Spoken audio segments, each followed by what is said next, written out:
పూర్వకాలంలో మృగంధ అనే ఋషి ఆయన భార్య మరుదవతి జీవించేవారు. వారికి చాలా కాలంగా సంతానం కలగలేదు. అప్పుడు మృగంధ శివుడి కటాక్షం కోరి కఠోర తపస్సుని ఆచరించాడు. అతని కఠోర తపస్సుకు మెచ్చి ఆ పరమేశ్వరుడు మృగంధ ముందు ప్రత్యక్షమయ్యారు.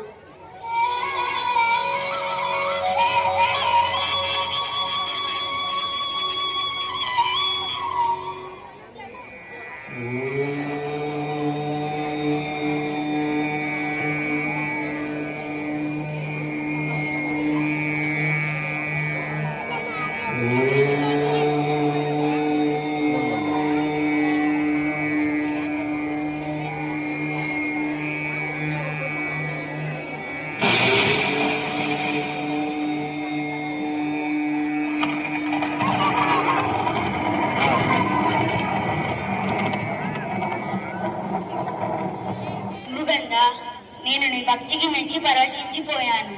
నీకు నచ్చిన వరాన్ని కోరుకో. మహాదేవ, పిల్లలు లేని నాకు గృహపుత్రుడిని ప్రసాదించండి. మంచివాడు తెలివిగలవాడైన 16 ఏళ్ళు మాత్రమే జీవించగలవాడు కావాలా, లేదంటే దుష్టబుద్ధితో ఎక్కువ కాలం జీవించేవాడు కావాలా? నీకు ఎవరు కావాలి? మహాదేవ, అల్పాయుష్కుడైన తెలివైన పుత్రుడినే నాకు ప్రసాదించండి. మృగంధ, నువ్వు కోరుకున్న విధంగానే జరుగుతుంది. శుభం కలుగుగాక.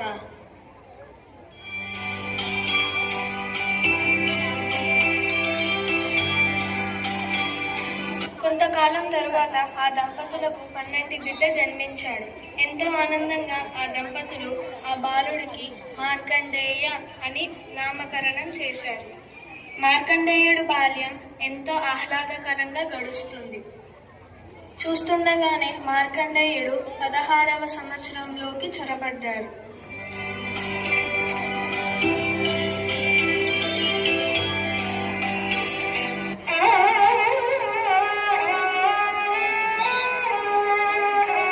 అమ్మా, నాన్నగారు, మీరెందుకు అలా ఉదాసీనంగా ఉన్నారు? కుమార, శివభగవానుని వరం ప్రకారం 16 సంవత్సరాలు మాత్రమే జీవించగలవు. దాని ప్రకారం 16వ సంవత్సరం సమీపించుచున్నది.